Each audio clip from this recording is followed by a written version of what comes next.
Pat Novak for hire.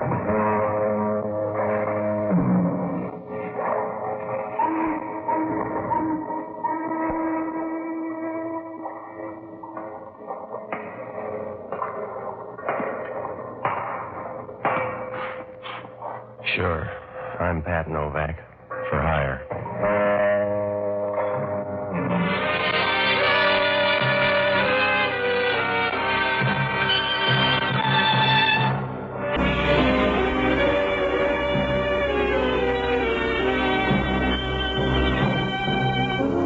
That's what the sign out in front of my office says.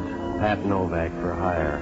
Oh, sure, you can spell it 50 different ways, but down on the waterfront in San Francisco, it all means the same thing. You pay and I'll do, and the customer's always right if he's got an open wallet. Then I'll match it with an open mind.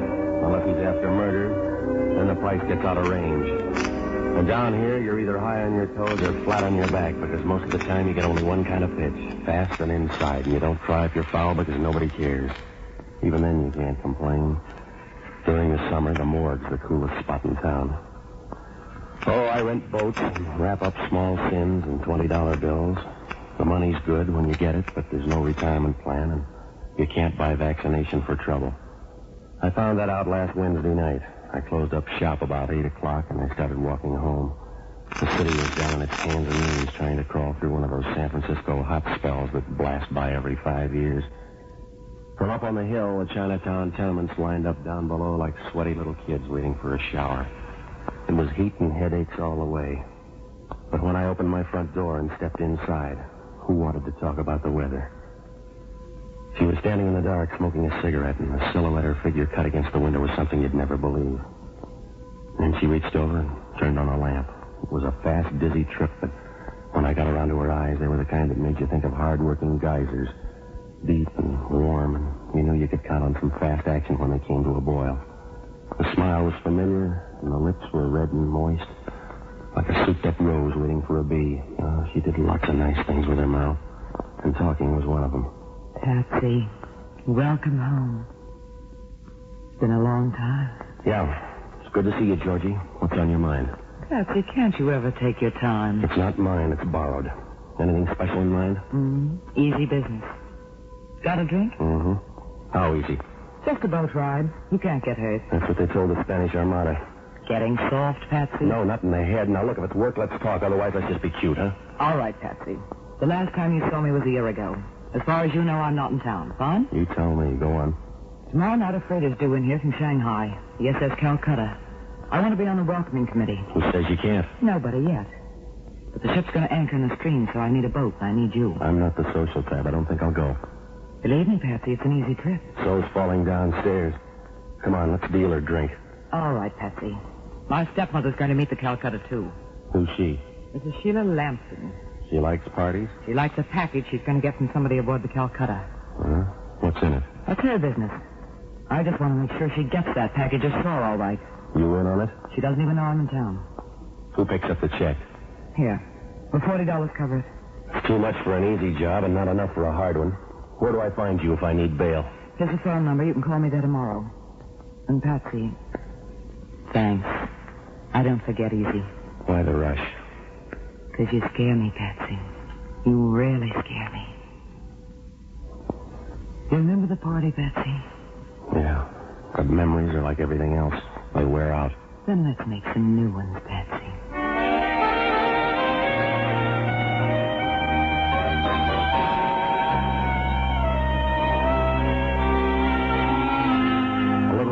At the door and watched her move down the hall toward the stairs. The white dress she had on was plain enough, but it didn't have a mind of its own. It just did what it was told and tried to behave, but Georgie and nature wouldn't let it. There was only one catch in seeing Georgie. She always left too soon, like a small bottle of fine whiskey. Well, it must have been a good 5 minutes after she left when I heard the buzzer. I was looking for the white dress when I opened the door, but I was looking the wrong way.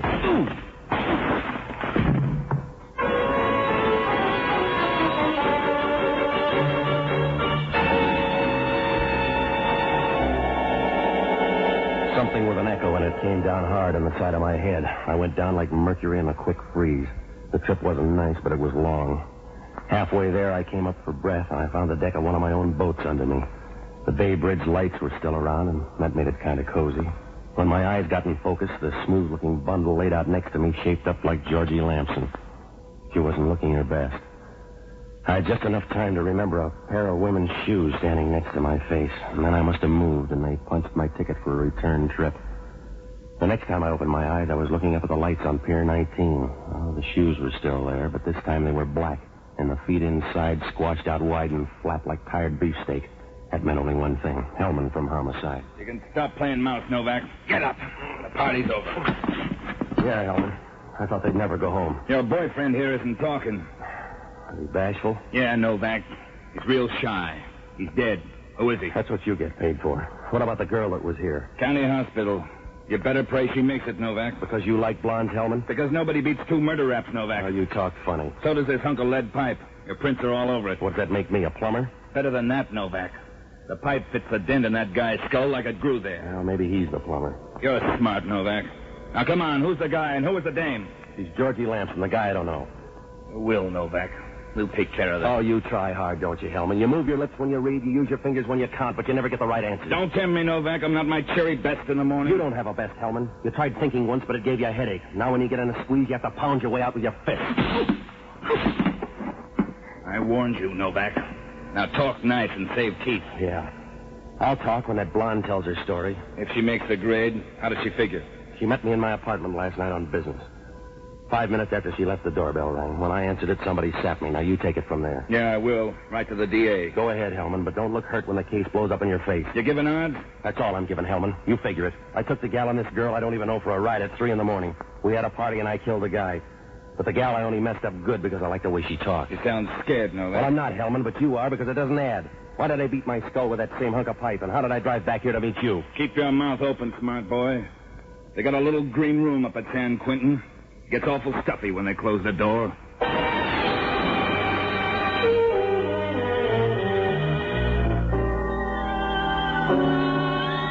Well, after I left Hellman, I figured I'd had a bumper crop of trouble for one day. The sun was just beginning to stagger up over the Berkeley Hills when I caught a cab uptown. On the way, I stopped off for coffee and a 6 a.m. Chronicle at one of the little Greek joints off Geary Street. The windows were blind with grease and the light was bad, but the reading was money from home. The story made me stop counting the lumps on my head.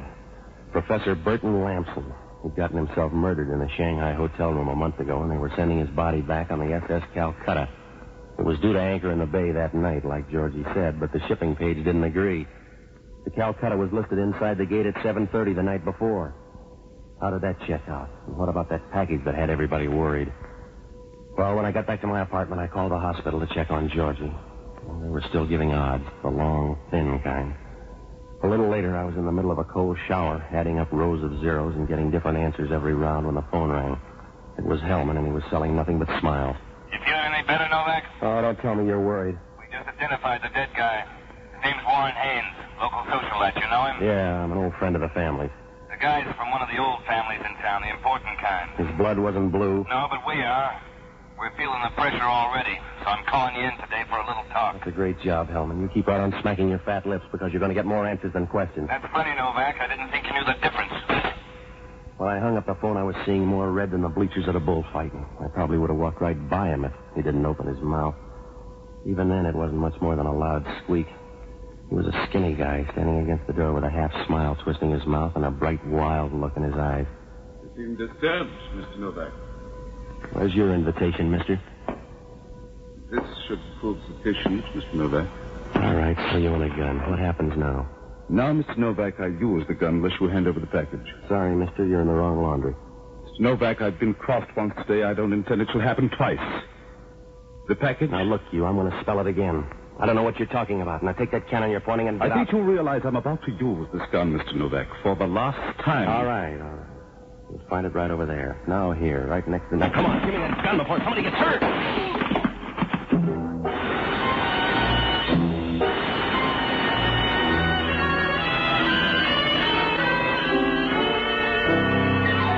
He stood there for a minute, shaking his head as if he wanted to go back and wipe 5 minutes from his life.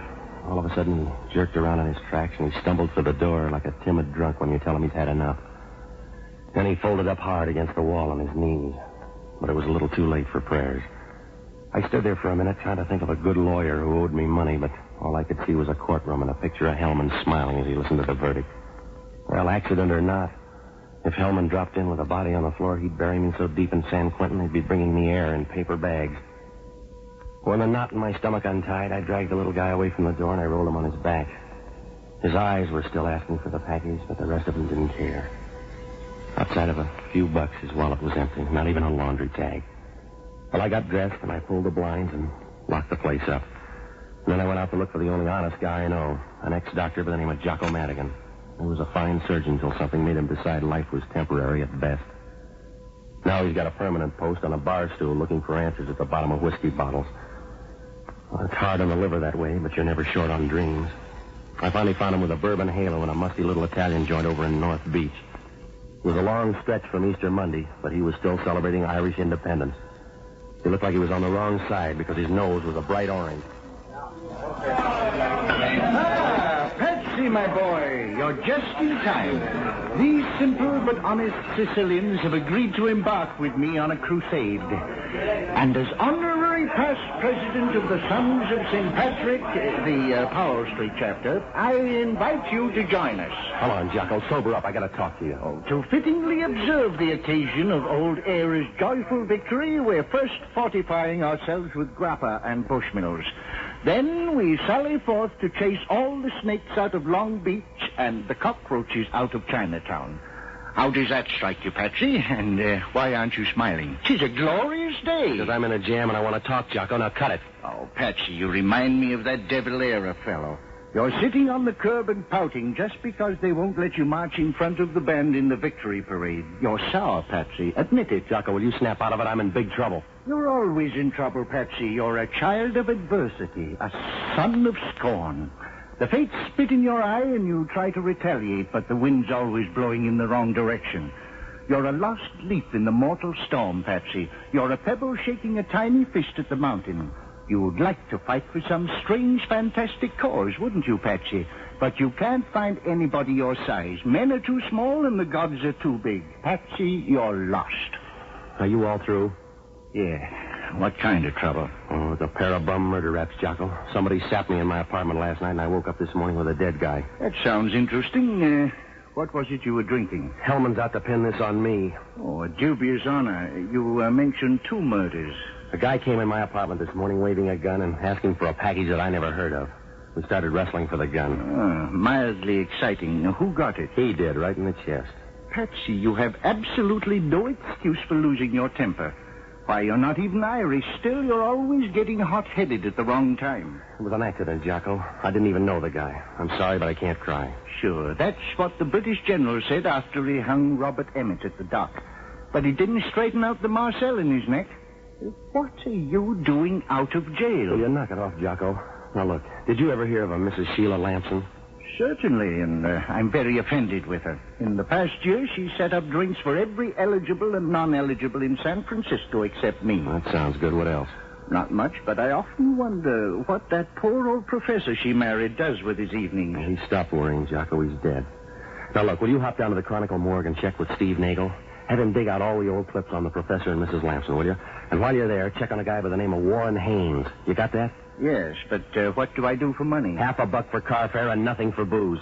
Patsy, surely you're jesting. Jocko, will you quit clowning and get going? If you say so, Patsy, but you've broken up a beautiful party. My Sicilian friends have gone to sleep and I'm thirsty again. Let's have 4 or 5 for the road, shall we? Later, Jocko. Oh, all right, Patsy, but only for you. By the way, where can I find you? I'm going to tag by the county hospital, and then I'm going to look up Sheila Lampson. If I remember the story correctly, Patsy, you'd better reverse your schedule. Good night, lover.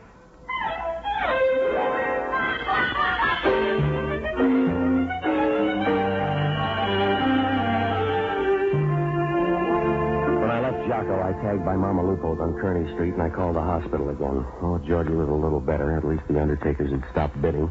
Mama Lupo clouded up for a storm when I asked to borrow her new car for a couple of hours, but a few pats and a pinch, and she was all giggles and car keys. 10 minutes later, I was fighting traffic on Potrero Avenue. The south wind out there brought the slaughterhouses right into your front seat. I found the hospital out on the far edge, and it was a nice-looking pile of dirty red brick. The nurse in the ward didn't believe I was Georgie's brother until I asked her if she was busy Saturday night. Then she saw the resemblance right away. I found Georgie behind a couple of screens at the end of the ward. For a dying woman, she looked pretty good. She smiled a little when she saw me, like she was saving up for a bigger try later on. Patsy, I'm glad you made it. Look, I'm going to keep it short, baby. Who was it last night? Sorry, Patsy. Big deal. You can't tell her, you won't. Can't, Patsy. Later I will. And that package, same deal? Same. Well, I got a deal too, Georgie, a murder rap. They want to hang it on me. Who was it? Warren Haynes, do you know him? I remember. Good corpse. Now, look, you're slicing it awful thin for $40, Georgie. Patsy, trust me. No choice, baby. You're driving. Don't go through any red lights. I won't, Patsy. Telephone, Mr. Novak. I said it was urgent. That's it, Georgie. I'll see you later. Yeah. Having a good time, Novak? You know any phone numbers besides mine, Hellman? Not today, bright boy. You near a streetcar, or do I send a chauffeur? What's your beef? Our beef, Novak. We'd like it fine if you paid us a visit real soon. Sorry, Hellman. Book's solid. Command performance, Novak. I wouldn't disappoint. What's the matter, Hellman? You want it in blood? I told you I don't know anything about last night. I never saw Haynes before. You got me wrong, Novak. This one's about a knife. We just found it in your office down on the waterfront. That's fine. Peel yourself an apple and keep busy. You better come down, Novak.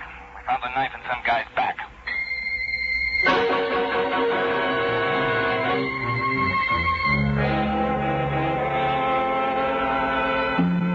Houdini couldn't get out of that one in 2 hours with both hands and a can of olive oil. It was like chasing cyanide with a bucket of brandy. Well, it tastes bright, but it's only a matter of time.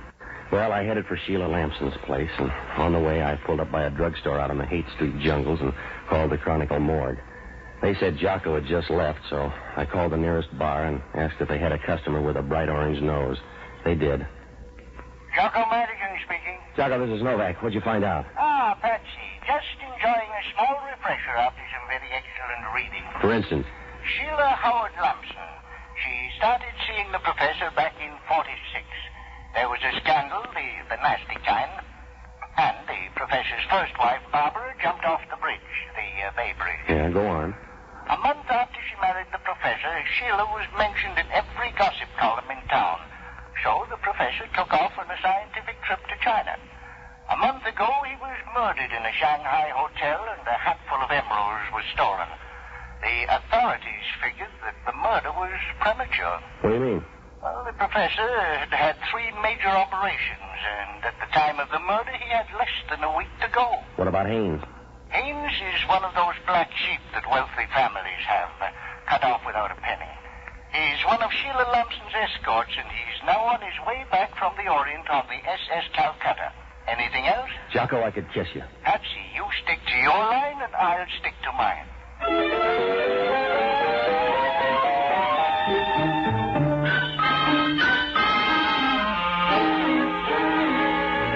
Well, the puzzle was still a sack full of holes and question marks, but at least Jocko's leads had a little juice in them.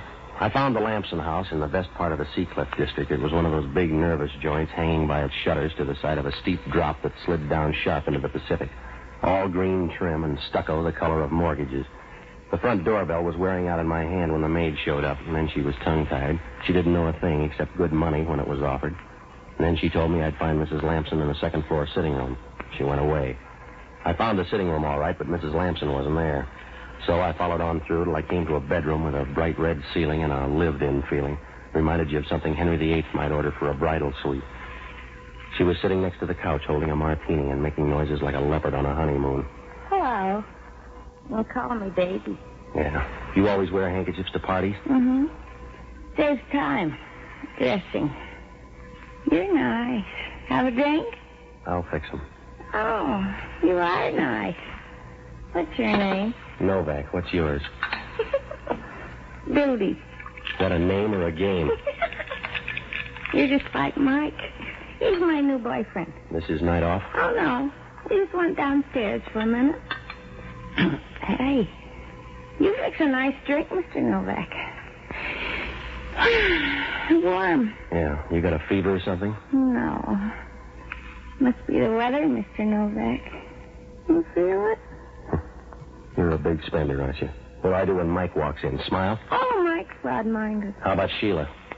You fix a good drink, Mr. Novak. He asks a lot of questions, too. Yeah, well, that's because I like answers. Now, what about Sheila? Hey, you're going to get rough, I'll call Mike. All right. I'm Sheila's sister, and it's much better when you're nice to me.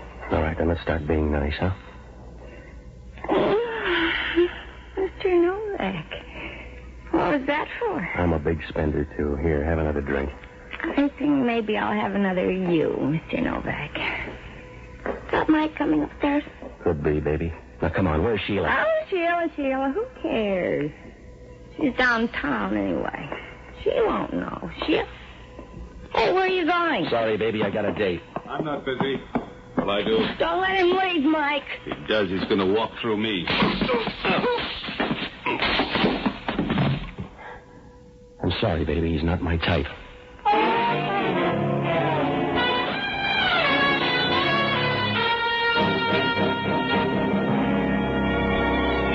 Mike was a tall, wide package, so I gave him a bargain offer. He didn't fold after two, but he had a kind of hurt look in his eye when I hit him the third time, like I didn't know he could take a hint. When he wound up and hit the floor, every window in the house rattled, and I figured the Berkeley seismograph got a cheap thrill. I made it as far as the front door when I heard a car pull up in the driveway. When I got to the window, a dame and a guy were getting out of a new Nash and heading for the door. The guy was a middle-class gunsel, but if the gal was Sheila Lampson, she made nice opposition. Well, I couldn't wait around to see. I finally managed to make my apartment without having one of Hellman's men pick me up, and when I got in, Jocko was just pouring himself another glass of green dreams and posing in the mirror like a man of distinction. The stiff was still there on the floor next to a glass of ice water. Patsy, I don't approve of your choice of party guests. The guy's dead, Jocko. Oh. Well, in that case, I'll overlook it. This is the friend you were telling me about? When are you due at the gas chamber, Patsy? Any phone calls? Oh, now that you mention it, yes. Hellman? Regularly on the quarter hour. Not very coherent, but I got the idea he's looking for you. Also a call from the hospital. They wanted to know the whereabouts of a Miss Georgie Lampson. What do you mean? It seems she disappeared a few hours ago from one of their wards. Oh. Patsy, you look worried. Perhaps a sampling of this delicate dollar ambrosia would help. Try it. No, thanks. Suit yourself, Patsy. Myself, I'm an old subscriber to the Socrates plan of self-destruction. If you want it done right, do it yourself. By the way, have you noticed our friend's hands lately? Huh? It looks like he's entertaining a scrap of paper in his right hand. Yeah, I see it. Oh, let me see here. He seems kind of stingy with it, doesn't he? Yeah, I got it. Uh-huh. Oh, an old envelope. Not even a coded letter to puzzle over. I'll settle for the address, Jocko. Take a look. Captain Edward Small, SS Calcutta, Paramount Line, Shanghai. Well, that's nice. Shall we have another drink? Later, Jocko. Right now, we haven't got the time. If that's who I think it is, Patsy, you're going to have lots of time. I'll just whip up a short one. Novak talking. Listen, smart boy, and listen hard. This is for the last time. You check in here in 10 minutes, or I'll send out on all points. Dead or alive, Novak. All right, Hellman. There's a dead guy here in my apartment right now. His name's Captain Edward Small, off the Calcutta. I don't need any more bodies, Novak. I can hang you twice with what I got. All right, Copper. But if you want your picture in the paper tomorrow, you can meet me out in Seacliff in 15 minutes. 48 Camino Drive. When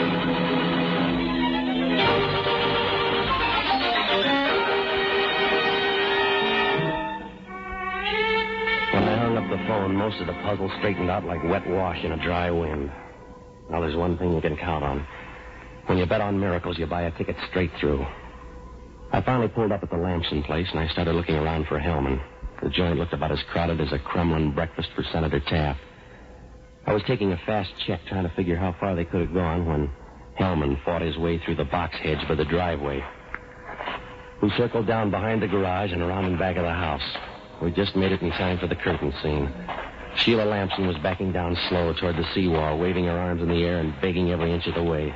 And Georgie stumbled after her like the avenging angel, and she had a gun. She had a coat tossed over her hospital gown, and the look in her eyes told the whole story. Tears and hate and lots of bullets. Novak, you've got to stop her. She's crazy. She's crazy. She wanted to kill me. What's so crazy about that? You're sweet, Patsy, but you weren't invited. Don't get too close to the animal. It's your gun, Georgie. Don't let it hang you. This is Hellman from Homicide. No good, Patsy. This one's for me. Isn't it, Sheila? Georgie, isn't it for me? Please, Georgie, don't. Novak, stop her. Stop her before it's too All right, girls, let's break it up. Be good, Copper. You too, Patsy. It's your neck. It won't look good stretched. Please, Georgie. Don't eat that, Sheila. Not yet. First, I want to tell you how clever you are. How sweet you looked at my mother's funeral. How you ruined my father. How discreet with other men, Sheila. Oh, it was magnificent. Georgie, please. I didn't know, Georgie. I didn't know. I swear I'll make it up to you. Please. One other thing, Sheila. Listen to me, Sheila. Those emeralds you've got. The ones you sent Haynes to Shanghai for. The ones he killed my father for. They were glass, Sheila. 10-cent green glass. You hear, Sheila? Glass. Please. Georgie, please. Georgie, watch her. Sheila's got a gun.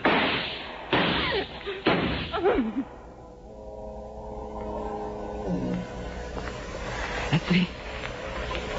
Take it easy, baby. You got a long trip. She's dead. Isn't she, Patsy? She's dead. She didn't die, baby. With that much lead, she sank. It burns, Patsy. It burns. It'll cool. The fog's starting to come in. Remember the party, Patsy? Yeah, I remember. Then say it, Patsy. Please say it now. Say it. Yeah, Georgie, I'd say it, but you're not listening.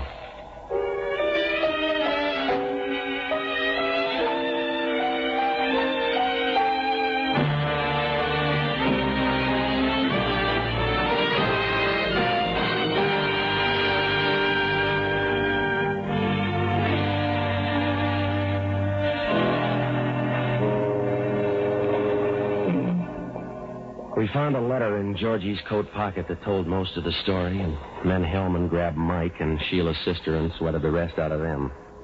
Well, it wasn't a pretty story, but it moved. When Sheila spent the professor broke and he checked out over in China, Georgie decided to blow the whistle on her. She made up that phony yarn about the emeralds, and then she let Haynes murder her father and walk off with them. They were glass. To make it look good, Haynes played pallbearer and took the boat back with the body. But not before Georgie tipped the captain and the first mate about that sack of emeralds Haynes was supposed to have. So they went to work. They robbed Haynes and planted a fake for a fake. It was a real cat and mouse game. Georgie only made one mistake, but sometimes that's all it takes. She flew back here a few days before the Calcutta got in so that she could be around for the payoff. One of Sheila's pals must have spotted her and trailed her to my place. And then the sapping started. That was the same night the Calcutta got in, and people started checking packages and pulling triggers. When Sheila found her package was a fake, she figured Haynes was being cute, so he got it first. And then she went out after that original fake. She tried to double up and hang Haynes' body on me and get rid of Georgie at the same time. But Georgie didn't die easy. I don't know how the captain got on me, probably through Sheila. But her Gunsel friends took care of the first mate with a knife when he got anxious.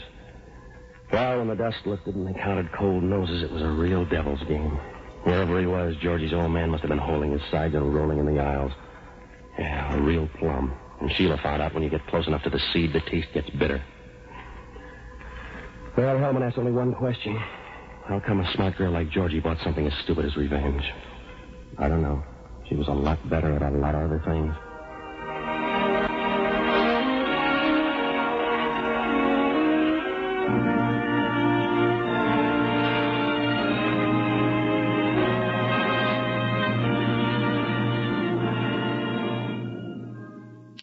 Cast included Lois Andrews, Steve Brody, Herbert Litton, Jerry Hausner, Ivan Ditmars, Ray Erlenborn, and Hal Sawyer. This is a Larry Finley transcription. Brought to you from Hollywood.